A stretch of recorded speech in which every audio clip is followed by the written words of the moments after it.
तो हेलो, जय हिंद दोस्तों। मेरा नाम है दीपक और आप देख रहे हैं हमारा यूट्यूब चैनल फॉर आपकी सक्सेस। दोस्तों, इस वीडियो में मैं आपको ज्योग्राफी के शानदार सेलेक्टेड 30 प्रश्नों को करवाऊंगा। ये सारे प्रश्न बहुत ही इंपॉर्टेंट हैं और आपके आने वाले जितने भी परीक्षाएं हैं उन सभी परीक्षा के दृष्टिकोण से ये अति महत्वपूर्ण प्रश्न होने वाले हैं। ये सारे प्रश्न जो है बहुत सारे सोर्सेज से और बिल्कुल सेलेक्टेड प्रश्नों को चुना गया है। तो इस वीडियो को करना क्या है कि आपको शुरू से अंत तक देखना है और इसका एक भी प्रश्न को छोड़ना नहीं है। वीडियो देखने के बाद आपको एक कमेंट जरूर छोड़ना है कि आपको ये वीडियो कैसा लगा। और आपके द्वारा बहुत सा कमेंट आ रहा था कि सर मैं इस एग्ज़ाम की तैयारी कर रहा हूँ, उसके लिए जो है क्वेश्चन करवाइए। तो देखिए, आपके जितने भी परीक्षाएं हैं जहाँ पे भी जीके जीएस का सिलेबस है, तो ये सारे वीडियोस जो भी मैं जीके जीएस के डाल रहा हूँ उन सभी एग्जामिनेशन को कवर करेगा, क्योंकि हम हर एक प्रकार के एग्जामिनेशन से सेलेक्टेड क्वेश्चन को आपको करवा रहे हैं। तो देखिए, हमारे इस वीडियो का पहला क्वेश्चन है कि सियाल, सीमा तथा निफे के रूप में भूगर्भ का विभाजन किसके द्वारा किया गया है। तो देखिए, जो हमारा जो ग्लोब होता है, हमारा जो अर्थ है, इसको डिवाइड किया गया है अलग अलग रूप में।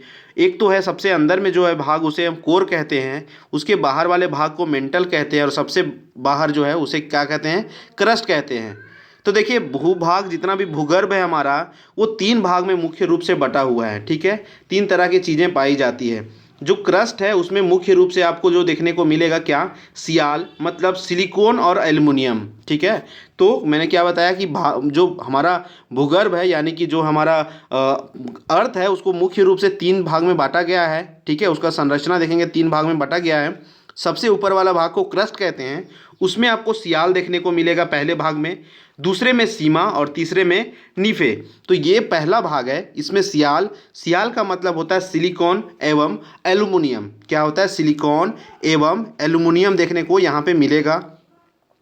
दूसरा भाग जो होता है जिसे सीमा कहते हैं, इसमें आपको सिलिकॉन प्लस मैग्नीशियम देखने को मिलता है। और तीसरा भाग जिसे निफे कहते हैं, जो कोर में आपको निकेल प्लस फेरस यानी कि लोहा, ठीक है, ये देखने को मिलता है। तो इस तरीके से तीन भाग में जो है हमारे अर्थ को डिवाइड किया गया है, इसके जो है भूगर्भ को। और इसको जो है सबसे पहले इस तरीके से परिभाषित किसने किया था, तो ये प्रश्न बहुत इंपॉर्टेंट है। तो देखिए, स्वेज के द्वारा सबसे पहली बार सियाल, सीमा और निफे के रूप में जो हमारा अर्थ, जो हमारा भूगर्भ है, उसको जो क्या किया गया था, उसको कैटेगराइज, उसको डिवाइड, विभाजन उसका किया गया था। नेक्स्ट क्वेश्चन है कि भूपृष्ठ की किस परत में बैसाल्ट चट्टानों की अधिकता होती है। तो भूपृष्ठ जो होता है उसके कौन से परत में जो है बैसाल्ट चट्टानों की अधिकता होती है, तो आप याद रखिएगा, सीमा जो है, सीमा वाले परत में जो है आपको बैसाल्ट चट्टानें देखने को मिलेंगी। और समुद्र का जो तल होता है, समुद्र का जो तल होता है उसमें भी आपको जो है कौन सा चट्टान देखने को मिलता है, वहाँ पे भी आपको बैसाल्ट चट्टानें देखने को मिलती है। सो ऑप्शन भी यहाँ पे क्या हो जाएगा कि भूपृष्ठ की सीमा वाले परत में जो है हमें बैसाल्ट चट्टानें देखने को मिलती है।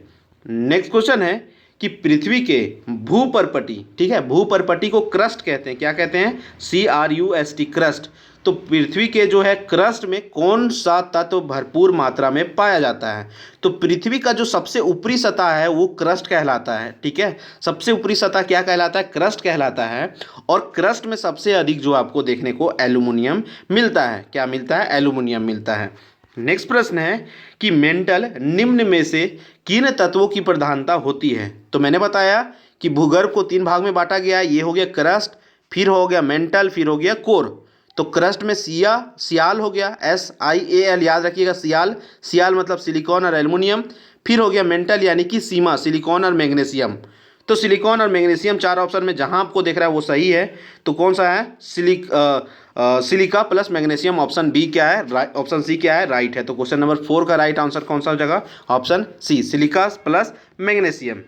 नेक्स्ट क्वेश्चन है कि स्थल मंडल का विस्तार कितने किलोमीटर की गहराई तक है। तो जो कि लिथोस्फीयर जो होता है, लिथोस्फीयर का जो है विस्तार जो है अर्थ की कितनी गहराई तक जाता है। तो देखिए, लिथोस्फीयर जो है वह 100 किलोमीटर तक जाता है। कितने किलोमीटर, 100 किलोमीटर जो है इसका विस्तार है, अंदर गहरा है। नेक्स्ट क्वेश्चन है कि पृथ्वी के कोर में किस तत्व की प्रधानता होती है। तो देखिए, पृथ्वी का जो कोर होता है, ठीक है, क्रस्ट, मेंटल और कोर से बना होता है अर्थ। तो कोर में जो है आपको कि मैंने क्या बताया, लोहा पाया जाता है वहाँ पे, फेरस, और क्या पाया जाता है, निकल। तो लोहा और निकल कहाँ पे है, तो ऑप्शन डी राइट आंसर हो जाएगा, NiFe, निफे। ठीक है, तो आप इसे याद रखिएगा, आप इसे रट जाइएगा। सबसे पहले क्रस्ट में क्या पाया जाता है, सियाल पाया जाता है, SiAl, सिलिका प्लस एल्युमिनियम। उसके बाद क्या पाया जाता है, सियाल के बाद सीमा पाया जाता है यानी कि सिलिका प्लस मैग्नीशियम। उसके बाद क्या पाया जाता है, निफे यानी कि निकल प्लस फेरस, और फेरस को ही क्या कहते हैं हम सब, लोहा कहते हैं। तो ऑप्शन डी क्या हो जाएगा, राइट हो जाएगा। तो पृथ्वी के कोर में हमें क्या मिलता है, तो पृथ्वी के कोर में हमें लोहा और निकेल की जो है प्रधानता होती है।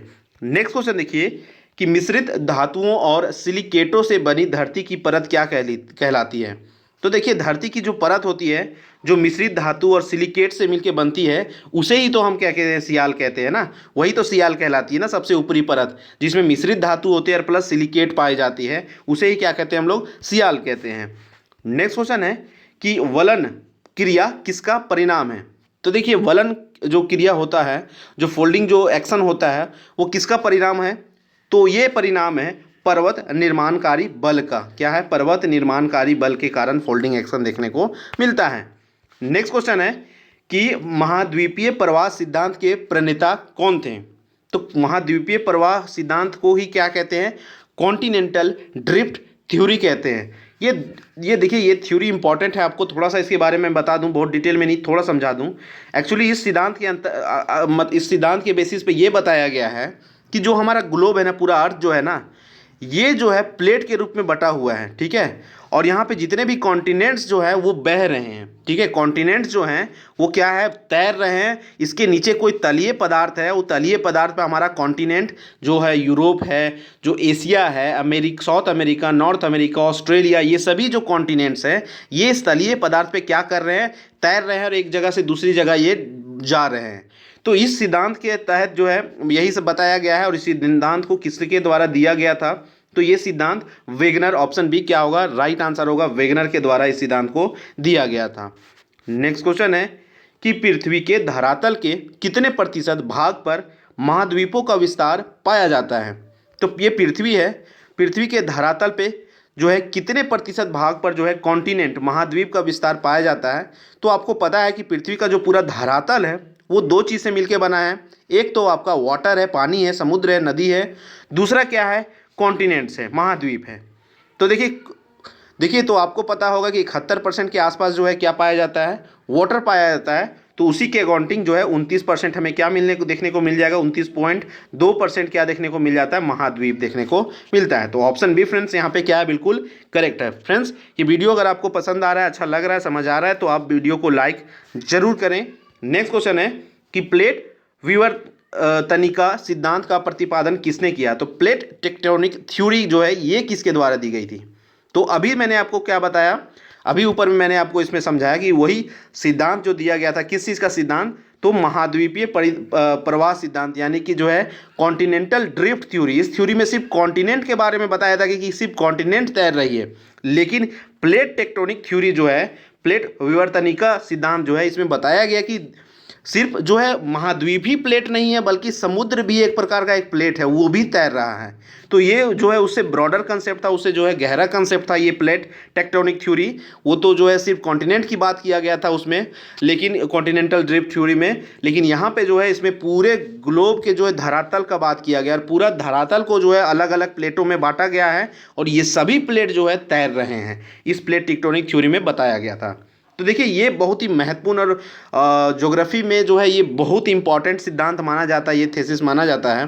तो इस थीसिस के जो है प्रतिपादक कौन थे, हैरी हेस के द्वारा ये सिद्धांत इस सिद्धांत को दिया गया था। ऑप्शन ए क्या होगा, राइट आंसर होगा। ये वेरी वेरी इंपॉर्टेंट है, जरूर याद रखिएगा। प्लेट टेक्टोनिक थ्योरी जो है इसका प्रतिपादन हैरी हेस ने किया था। नेक्स्ट क्वेश्चन है कि वेगनर के अनुसार पेंजिया का विखंडन किस युग में आरंभ हुआ था। तो देखिए मैं आपको बता दूं कि जो ग्लोब है, जो अर्थ है, उसको दो भाग में पहले बांटा गया था। एंशियंट टाइम में दो प्रकार में इसे बांटा जाता था। ठीक है, एक होता था पेंजिया, ठीक है, एक होता था पेंजिया, और एक होता था पैंथालासा।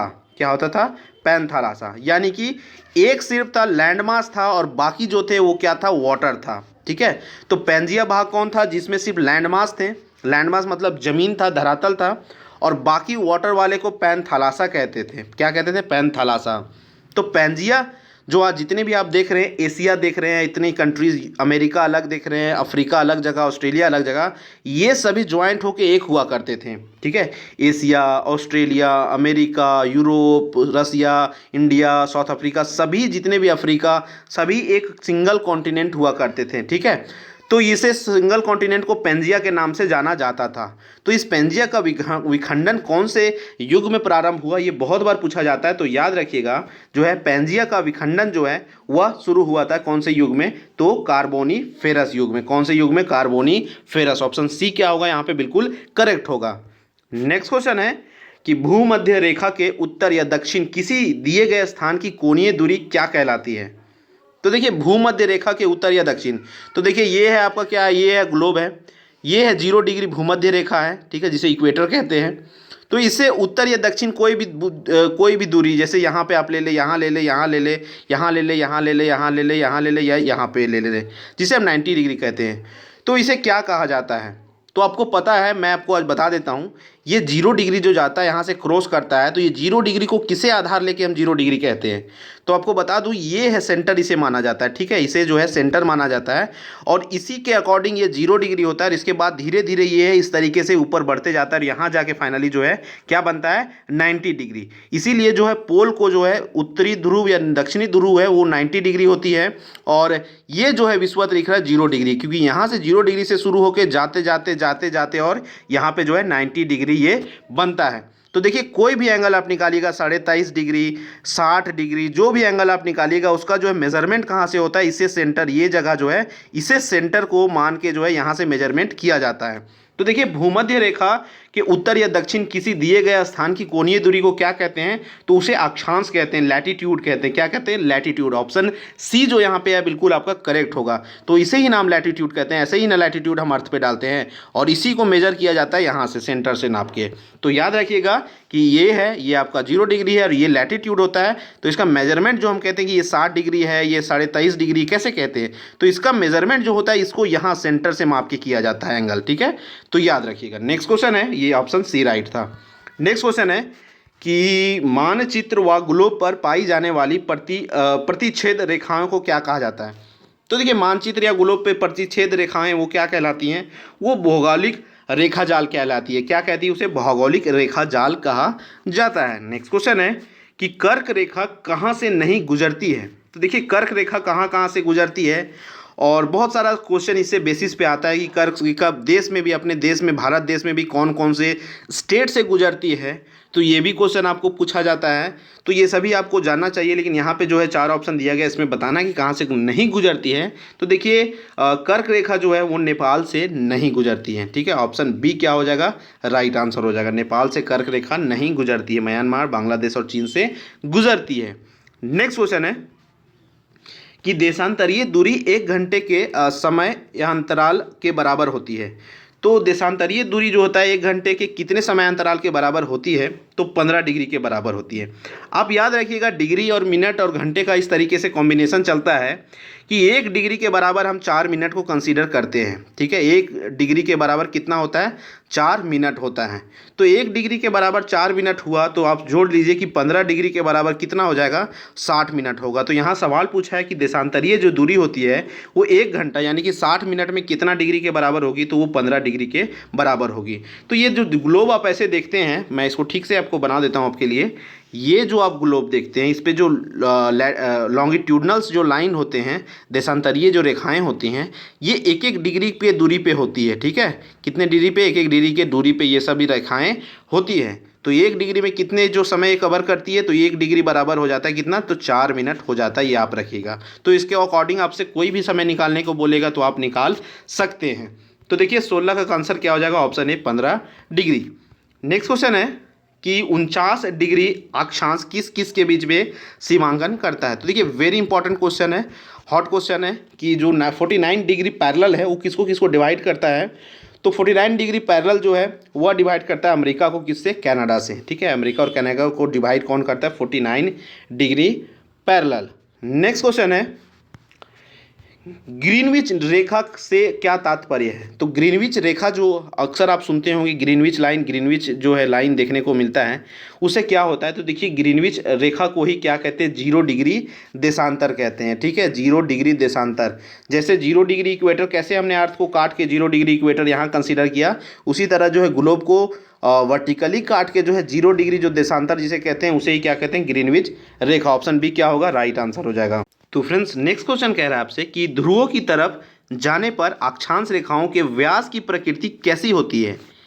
तो देखिए यहाँ पे दो तरह के क्वेश्चन मैं आपको करवा दे रहा हूँ, बहुत अच्छे से कवर हो जाएगा ये आपको हमेशा जो है समझ में नहीं आता होगा, मैं करवा देता हूँ। जैसे ये है आपका ग्लोब और ये रहा आपका 0 डिग्री। ठीक है, तो देखिए ये जो ग्लोब में ये 0 डिग्री के बाद जितने भी लाइन खींचे जाते हैं, 90 ऊपर लाइन खींचे जाते हैं और 90 नीचे, इक्वल डिस्टेंस पे ये खींचे जाते हैं। ठीक है, ये सभी के डिस्टेंस क्या होते हैं? ये होते हैं इक्वल, 90 90 ऊपर, 90 नीचे। ठीक है, तो ऊपर नीचे 90 90 इक्वल होते हैं। लेकिन आप देखिए कि इक्वेटर जो है, ये आपको पता होगा, इक्वेटर पृथ्वी का शेप ऐसा है कि यहाँ पे उभरा हुआ और यहाँ पे थोड़ा सा चपटा है। इसी कारण इधर से इधर की जो दूरी है वो थोड़ी बड़ी मानी जाती है और इधर से इधर की दूरी जो है थोड़ी सी छोटी मानी जाती है। तो देखिए ये वाला लाइन देखिए और ये वाला नीचे ऊपर वाला ध्रुव के पास वाला लाइन देखिए, क्या ये दोनों की लंबाई जो आपको सेम दिख रही है? नहीं, ये बड़ा दिखाई दे रहा होगा। तो यही पूछ रहा है कि ध्रुव की तरफ आप जब जाइएगा, यहाँ ध्रुव है, ये आपका जो है 0 डिग्री आपका है, तो यहाँ से जब ऊपर की ओर ध्रुव की ओर जाइएगा तो जो अक्षांश रेखाएं उसकी जो व्यास की प्रकृति कैसी होती है? तो ये क्या होगा? व्यास जो है इसका ध्रुव की ओर ये जो है घट जाएगा। ऑप्शन बी क्या होगा? राइट आंसर हो जाएगा, घट जाएगा। ठीक है, ध्रुवों की व्यास की जो प्रकृति है वो कैसी हो जाती है? वो जाके घट जाती है। लैटिट्यूड जो है, लैटिट्यूड का जो साइज है ऊपर जाते जाते घटता है। वहीं पे अगर आप बात करें किसका, लॉन्गिट्यूड का बात करें, ठीक है, यानी कि देशांतर का बात करें, देशांतर रेखाएं, तो वो जो है वो भी ऊपर जाएंगे तो ऊपर में भी दो देशांतर के बीच में जो है दूरी वो क्या होती है? घटती है। यहाँ तो ऊपर दो लैटिट्यूड के बीच में दूरी कभी भी घटेगी नहीं, इक्वल रहेगी हमेशा, ऊपर से लेके नीचे तक हमेशा लैटिट्यूड के बीच में दूरी इक्वल रहेगी। लेकिन लैटिट्यूड का जो लेंथ है वो ऊपर जो जाते जाएंगे वैसे ये ऊपर लैटिट्यूड का लेंथ जो है वो क्या होते जाता है? छोटा होते जाता है। लेकिन लॉन्गिट्यूड का जो है लेंथ हर जगह इक्वल रहेगा, लेकिन दो लॉन्गिट्यूड का जो डिस्टेंस होता है वो ऊपर जैसे जैसे जाएंगे वो घटता जाता है। तो याद रखिएगा ध्रुव की तरफ जाने पर अक्षांश रेखाओं की जो है लंबाई वो क्या हो जाएगी? वो घटती है। नेक्स्ट क्वेश्चन है कि अंतर्राष्ट्रीय तिथि रेखा यानी कि इंटरनेशनल डेट लाइन का निर्धारण किस वर्ष किया गया था? तो इंटरनेशनल डेट लाइन का निर्धारण जो है वो 1884 ईस्वी में किया गया था। ऑप्शन सी क्या होगा? राइट आंसर हो जाएगा। नेक्स्ट क्वेश्चन है कि एक देशांतर को पार करने में दो स्थानों के स्थानीय समय के बीच क्या अंतर होता है? तो देखिए एक देशांतर को पार करने के बीच में दो स्थान के स्थानीय समय के बीच में कितना आंसर होगा?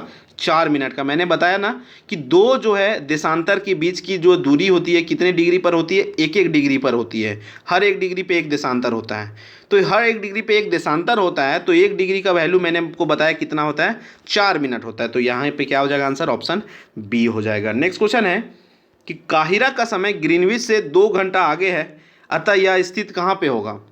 तो देखिए काहिरा का जो है समय जो है ग्रीनविच से 2 घंटा आगे हैं। ठीक है, कितना घंटा आगे हैं? 2 घंटा आगे हैं। तो ये कहाँ पे होगा? तो ये होगा 30 डिग्री। ठीक है, कितने डिग्री?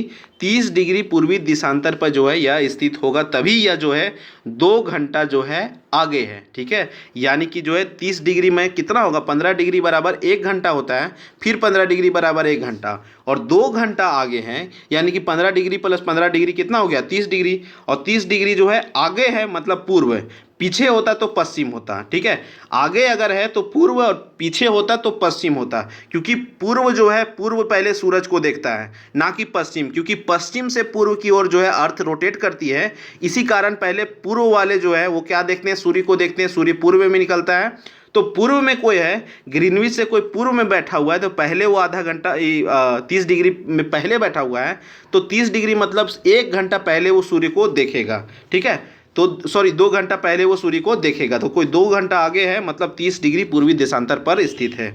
नेक्स्ट क्वेश्चन है कि ग्रीनविच माध्य समय तथा भारतीय प्रमाण समय के बीच में समय अंतराल कितना है? तो ग्रीनविच के बीच में और भारतीय के बीच में जो है समय अंतराल कितना? 5.5 घंटा। वेरी इंपॉर्टेंट, याद रखिएगा कितना है? तो 5.5 घंटा। नेक्स्ट क्वेश्चन है कि ग्रीनविच किस देश में है? वेरी इंपॉर्टेंट क्वेश्चन, बहुत बार टपकता है ये सवाल। तो ग्रीनविच जो है वो यूके में स्थित है। ये ग्रीनविच क्या है, ये एक लाइन है, ये एक इमेजिनरी लाइन है। ग्रीनविच से एक इमेजिनरी लाइन क्रॉस हुआ है। ग्रीनविच नाम का स्थान जो है वो कहाँ पे स्थित है, वो यूके में स्थित है। नेक्स्ट है कि निर्माण की दृष्टि से निम्न में से कौन सी चट्टान सर्वाधिक प्राचीन है। वीवीआई क्वेश्चन है, हमेशा पूछा जाता है। तो निर्माण की दृष्टि से सबसे प्राचीन चट्टान आग्नेय चट्टान होती है। कौन से चट्टान, आग्नेय चट्टान। नेक्स्ट क्वेश्चन है कि आग्नेय चट्टान जो है किस चीज़ से बनती है। तो देखिए आग्नेय चट्टान जो है वो गर्म लावा के ठंडे होने से बनती है। ठीक है, गर्म लावा यानी कि इग्नियस रॉक जो है ठंडा हो जाता है, उसी से जो है आग्नेय चट्टान बनती है। फिर आग्नेय चट्टान के टूटने फूटने से सेडिमेंट्री परतदार जो चट्टान बनते हैं, सेडिमेंट्री रॉक्स। और फिर प्रेशर और टेम्परेचर के ये में जो है मेटामॉर्फिक जिसे कहते हैं वो जो है चट्टान बनती है। नेक्स्ट क्वेश्चन देखिए कि जो शैल शेष अन्य से भिन्न है, तो वो जो शेल शेष से भिन्न है वो कौन है इसमें से, तो ग्रेनाइट। ग्रेनाइट जो है शैल शेष अन्य से भिन्न है। नेक्स्ट क्वेश्चन है कि भूगर्भ में विशाल आकार की गुंबदकार आग्नेय चट्टान को निम्न में से किस नाम से जाना जाता है। तो ये भूगर्भ है, अर्थ का जो है गर्भ है, उसमें जो है गुंबद स्ट्रक्चर में जो रहता है, इस तरीके से डोम स्ट्रक्चर में रहता है, इसे क्या नाम से जानते हैं, तो इसको बैथोलिथ कहा जाता है। इसी के अंदर जो है मोल्टेन मैग्मा जो है प्रेजेंट रहता है, जिसी से क्या होता है, वोल्केनो निकलता है। ठीक है, लावा निकलता है। तो ये डोम शेप में जो रहता है यानी कि जो है गुंबदकार में रहता है भूगर्भ के अंदर, उसे क्या कहते हैं, बैथोलिथ कहते हैं। क्या कहते हैं, बैथोलिथ। नेक्स्ट प्रश्न है निम्न में से कौन सी चट्टान जैविक चट्टानों के अंतर्गत आती है। तो देखिए जैविक चट्टानों के अंतर्गत आने वाली चट्टान कौन सा है, कोयला है। आपको पता है कोयला में बहुत सारे जीवाश्म पाए जाते हैं, तो यही चट्टान जो है वो क्या है, जैविक चट्टान है। बाकी ये जो तीन है या फिर इग्नियस है या फिर मेटामॉर्फिक रॉक है। और फ्रेंड्स इस वीडियो का जो है सबसे लास्ट क्वेश्चन यह है कि पेट्रोलियम किन चट्टानों में पाया जाता है। तो देखिए पेट्रोलियम जो है वो आपको देखने को मिलेगा प्राचीन संस्तरित चट्टान में। कौन से चट्टान में, प्राचीन संस्तरित चट्टान में पेट्रोलियम पाया जाता है। तो ऑर्गेनिक चीज़ें जो भी है जैसे जीवाश्म वगैरह जितने भी चीज़ें हैं वो प्राचीन संस्तरित चट्टानों में ही पाए जाते हैं। ठीक है, सेडिमेंट्री, एंशिएंट सेडिमेंट्री जो रॉक होते हैं उसी में ये देखने को मिलते हैं। तो फ्रेंड्स ये थे फुल डिस्कशन के साथ आपके ये 30 बहुत इंपॉर्टेंट ज्योग्राफी के बेसिक जो कहे जाते हैं, जड़ जो बोले जाते हैं, वे क्वेश्चन यहीं से जनरली ज्योग्राफी स्टार्ट होता है। आपको ये वीडियो कैसा लगा आप कमेंट करके हमें ज़रूर बताएं। मिलते हैं नेक्स्ट वीडियो में। जय हिंद।